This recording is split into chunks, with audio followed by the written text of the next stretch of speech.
Hades, also known as Pluto in Roman mythology, is one of the most misunderstood gods of the pantheon, not only because he is isolated from the other Olympians, but also because he is portrayed as malevolent in most Greek tales. Hello everyone, and welcome back to my channel. I'm the Curious One, and today we're going to understand everything about the life of Hades, Lord of the Dead and God of the Underworld. Hades was one of the 6 children of the Titans, Cronus and Rhea, along with Poseidon, Hestia, Demeter, and Hera. He was swallowed by his father, who believed that one of his children would one day overthrow his rule. Zeus was the only one of the siblings to escape this fate. Years later, he returned to avenge his father. Along with some helpers, Zeus gave Cronus wine mixed with a purgative that forced him to vomit up the children he had swallowed. Freed from his father, Hades and the other siblings joined Zeus in a rebellion against Cronus. The ensuing war was called the Titanomachy and lasted for 10 years. It divided the ancient gods and the new ones in a struggle for power over the universe. Amidst the conflicts, Hades received a helmet that had the power to make the wearer invisible.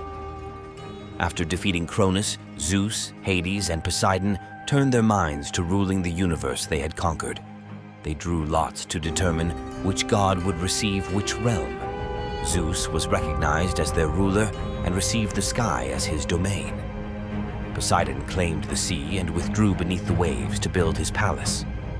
Hades was given rulership of the underworld, while the victorious gods established their new home on Mount Olympus. Hades withdrew to his new kingdom. His dominion over the realm of the dead was so complete that his name became synonymous with it. The physical world of Greek afterlife was Hades' realm. To the ancient Greeks, the underworld was as concrete and complex a realm as the land they walked on. They believed that when a man or woman died, their souls were ripped from their bodies. The soul was then transported to the entrance of Hades' realm. There, they would have to walk under the watchful eyes of many of Greece's most feared beings. The entrance was not only guarded by the pains of human life, including disease, war, and famine, but it was also watched over by monsters like the Gorgons. Once inside, the dead would have to pay the ferryman Charon to cross the River Styx.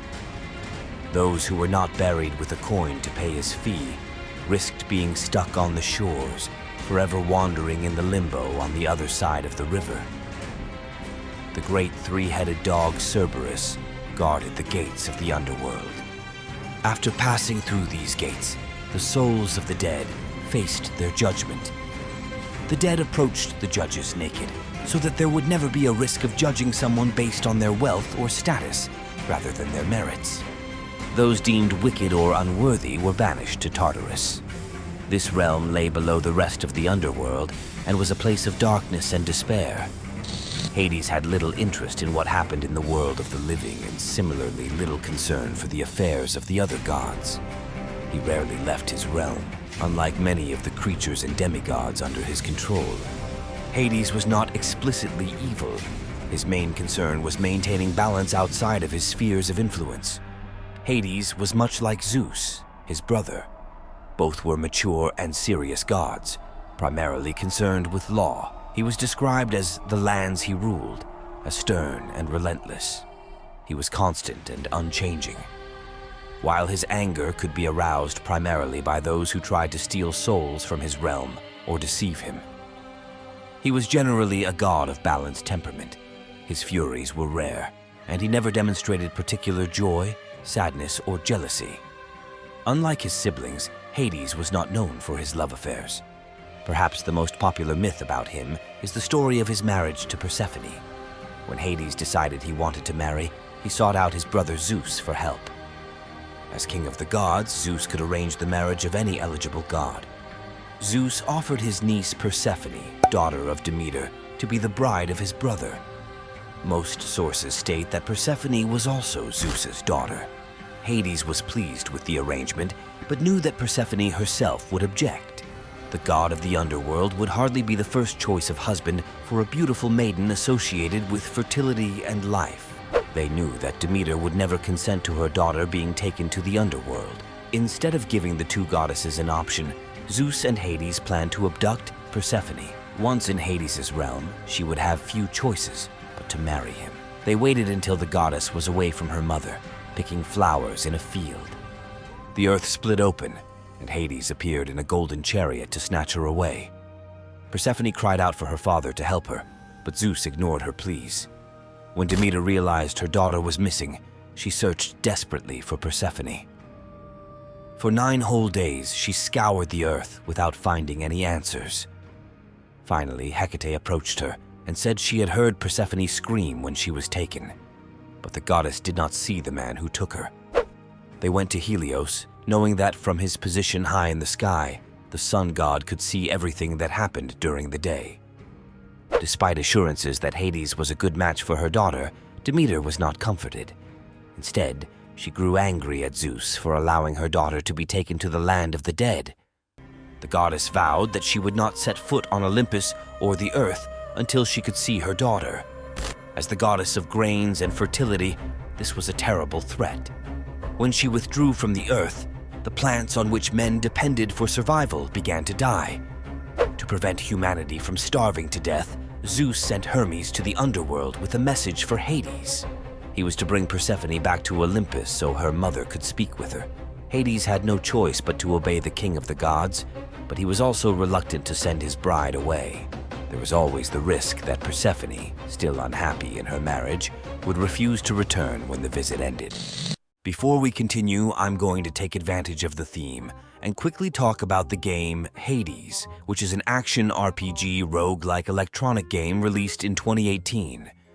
And I'm going to leave an Amazon link here in the description and kindly ask that if you intend to buy this or any other PlayStation 4 or 5 game, please use my link.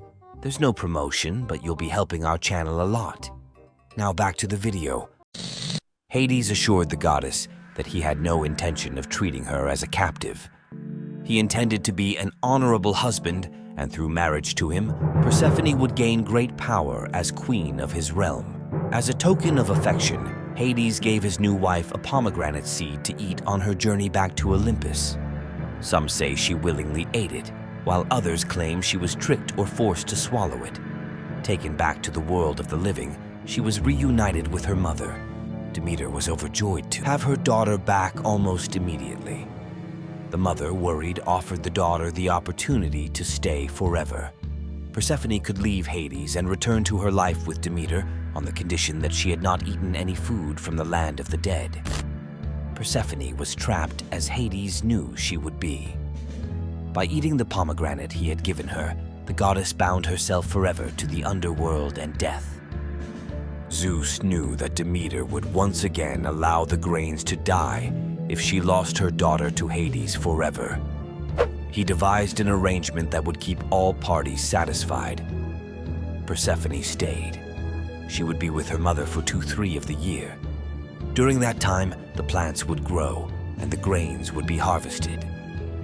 After that period, Persephone would spend the remaining 1/3 of the year with her husband in the underworld. Then Demeter would mourn, and the fields would die once again. This legend explains how the cycle of the seasons came about. When Persephone was in the world of the living plants grew in the summer. But in the winter, when she returned to Hades, the fields withered with time. Persephone settled into her role as queen of the underworld. Hades, as a god of death, is usually shown in myths as being unable to father children. Only a few myths say that he had offspring.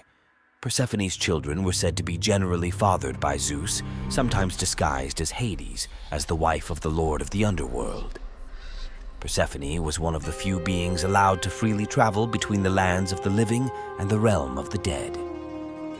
Hades was a careful guardian of his domain, and one of his main concerns was ensuring that none of the souls in the afterlife ever departed. Even among the gods, only Hermes had the ability to come and go from there. Perhaps the most famous legend that shows the difficulties faced by those who tried to cross the land of the dead is that of Orpheus. The famous musician appears in many myths, but is widely remembered for trying to rescue his wife, Eurydice, from death. Eurydice was killed by vipers on their wedding day. The songs Orpheus wrote in her memory were so moving that the nymphs who heard them urged him to go to the underworld to find her. He played his songs before Hades' throne, and with a talent far beyond any live music, made Hades take pity on him. Hades and Persephone agreed to allow Eurydice to leave his realm. Orpheus could take her back to the world of the living, but they warned him not to look back until they were both safely out of the underworld. Orpheus did as they commanded and led his wife through Hades' realm. When he stepped into the sunlight on the other side of the gate, he turned to take his wife's hand. Eurydice had not yet passed through the gate. This violated the rules Hades had established. Eurydice disappeared just meters away from regaining her life, and Orpheus would never see her again. Others tried to leave the underworld, but were punished for their attempt. Sisyphus cheated death, not once, but twice. He even forced Hades himself to escape, resulting in the disruption of the natural cycle of life and death. As punishment, he was sent to Tartarus, where he would forever push a boulder up a large hill. The word Sisyphean is still used to describe an impossible and laborious task. Even as the god of death, Hades also played a significant role in fertility and life. The Greeks recognized that life and death were intertwined. Seeds were nurtured by decaying material, and the roots of the plants that fed humanity stretched well below the Earth's surface. As the ruler of the realm, which lay beneath the living Earth, Hades was tied to the place where life began. Seeds grew in darkness and brought forth food that sustained life from a place of death and decay. His marriage to Persephone emphasized Hades' role in the cycle of life and death, the most common name given to him in Greece. Pluto was linked to the Greek word for wealth, Plauton. Plato theorized that the name was given because the god allowed wealth, in the form of food, to rise from his realm and enter the land of the living. Pluto was just one of the names the Greeks gave to Hades as the god of the underworld and death. It was common for his name not to be spoken very often. The Greeks avoided mentioning Hades' name to avoid drawing his attention. The name Pluto, which was changed to Pluton by the Romans, was a way of speaking of Hades in positive terms and avoiding his association with death. In different regions and times, the Greeks used a variety of words to avoid saying a name that could bring misfortune. He was called Haggis and Lol, and Clitoris Regatas, or the underworld, was another epithet given to him. His wife was also not called by name when mentioned in association with him. Persephone was Kor, the maiden, as rare as her true name was, represents the sound of Hades in art. Do you believe that only a few ancient pieces represent a god, and of those, almost none have inscriptions or attributes that make identification definitive? There may be only 2 surviving statues of Hades from Greece. One is labeled with the name of an Egyptian god, but sits alongside Cerberus because of the caution that surrounded him. There were fewer sanctuaries for Hades in ancient Greece than for many of the more popular gods and goddesses, like many underworld figures. There is strong evidence of cults and mysteries offered to the god. Dyspraxia was the center of his worship in Greece. There, a necromantic oracle connected the living to the dead. Hades also played a role in one of the most famous cults of the ancient world, the Eleusinian Mysteries. This cult, dedicated to Demeter and Persephone, based its most important festivals and rituals around the story of Persephone's abduction by Hades. Hades, however, often received prayers during funerals and burials, and it was said that he himself had established burial rituals. Modern historians believe that sacrifices to Hades followed some very specific rules. Unlike the Holocaust given to other gods, whose smoke rose towards the heavens, the animals sacrificed to Hades were poured into the earth. Those offering sacrifice averted their eyes, fearing even in worship. They beat their hands on the ground before offering prayers to ensure that the god would hear them. Because Hades' name caused fear to the ancient Greeks, there are few records of the god in the ancient world. Unlike the very obvious traits of some other gods, the Greeks seem to have little consensus on how to visually represent him. The worship of Hades seemed to have been limited to funeral rites and some scattered cults. Hades' veneration was so rare that in the 2nd century AD, Pausanias wrote in his description of Greece, that he knew only one city where the people worshipped Hades. Just as other gods were worshipped throughout the country, Hades was more than just the lord of death, as many people thought. The Greeks preferred not to think too much about the fact that they and everyone they knew would die one day, in a religion that had no beautiful and joyful view of life after death. Hades represented something scary. The Greeks had good reason to avoid thinking too much about their own end in death. They would become subjects of Hades, a severe and ruthless god who made no promises of joy or love beyond. Thus, Hades was pushed aside, mentioned only in whispered epithets, excluded from art and devotion. By ignoring him, the Greeks hoped to be forgotten by him as much as possible. Later, the Romans began to offer a more hopeful version of the afterlife. Roman Pluto was still a scary figure, but less so than his Greek predecessor. Thank you for watching, and don't forget to subscribe to the channel. See you in the next video.